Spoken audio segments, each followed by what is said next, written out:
Hi friends, welcome to சிட்டியை சமையல். இன்றைக்கி நம்ம சேனலில் ரொம்ப சிம்பிளாக செம டேஸ்ட்டாக கேபேஜ் பெப்பர் ரைஸ் எப்படி செய்யணும்னு பார்க்கலாம். வீடியோவை ஸ்கிப் பண்ணாமல் ஃபுல்லாக பாருங்கள். சிட்டியை சமையல் சேனலுக்கு சப்போர்ட் பண்ணுங்கள். நம்ம சேனலை ஃபஸ்ட் டைமாக பார்க்குறவங்க மறக்காமல் சப்ஸ்கிரைப் பண்ணிடுங்க. பெல் பட்டனையும் கிளிக் பண்ணுங்கள். அப்போ தான் நாங்கள் போடுற வீடியோ உங்கள் வீட்டின் சமையல் மெனுவாக மாறும். வாங்க எப்படி செய்யுதுன்னு பார்க்கலாம். கடாய் அடுப்பில் வச்சு 2 ஸ்பூன் தேங்காய் எண்ணெய், 1 ஸ்பூன் நெய் விட்டுருக்கேன். எண்ணெய் நல்லா சூடாயிருச்சு. 1/2 ஸ்பூன் ஜீரகம் நல்லா பொரிஞ்சிருச்சு. மீடியம் சைஸ் பெரிய வெங்காயம் ஒன்று குட்டி குட்டியாக கட் பண்ணி வச்சுருக்கேன். அதையும் சேர்த்து கூடவே 2 பச்சை மிளகாயை கீரி சேர்த்துருக்கேன். வெங்காயத்தை கண்ணாடி பதம் வர அளவுக்கு நல்லா வதக்கிடலாம். ரொம்ப பொன்னிறமாக வதக்க வேண்டாம்.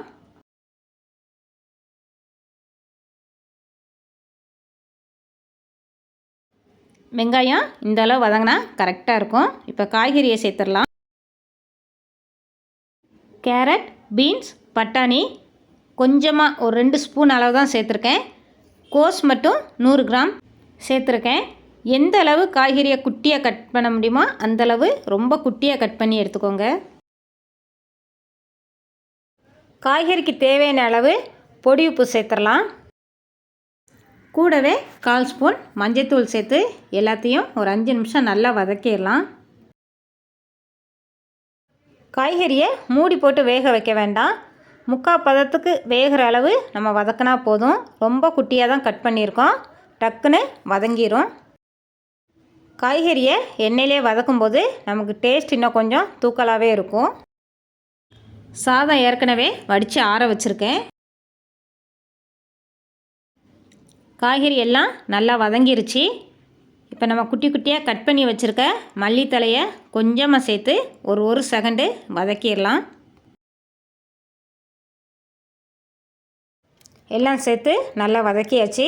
இப்போ 250 கிராம் அரிசியை 1/2 மணி நேரமாக ஊற வச்சு வடித்து ஆற வச்சுருந்தேன். அந்த சாதத்தை இப்போ இதோட சேர்த்துடலாம். கூடவே 2 ஸ்பூன் மிளகுத்தூள் சேர்த்துடலாம். காரத்துக்கு தகுந்த மாரி கூட குறைய நீங்கள் பார்த்து சேர்த்துக்கோங்க. நல்லா கலந்து எடுத்துடலாம். சாப்பாட்டு அரிசி தான் நான் யூஸ் பண்ணியிருக்கேன். நீங்கள் தேவைன்னா பாஸ்மதி அரிசி கூட யூஸ் பண்ணலாம். சாப்பாட்டு அரிசியை எந்த பக்குவத்தில் வடிப்போமோ அதே பக்குவத்தில் நல்லா வெந்ததுக்கப்புறம் தான் வடித்து ஆற வச்சுருக்கேன். சாப்பாடு ரொம்ப குலைவாக இருந்துடக்கூடாது, அப்புறம் உதிரி உதிரியாக வராது.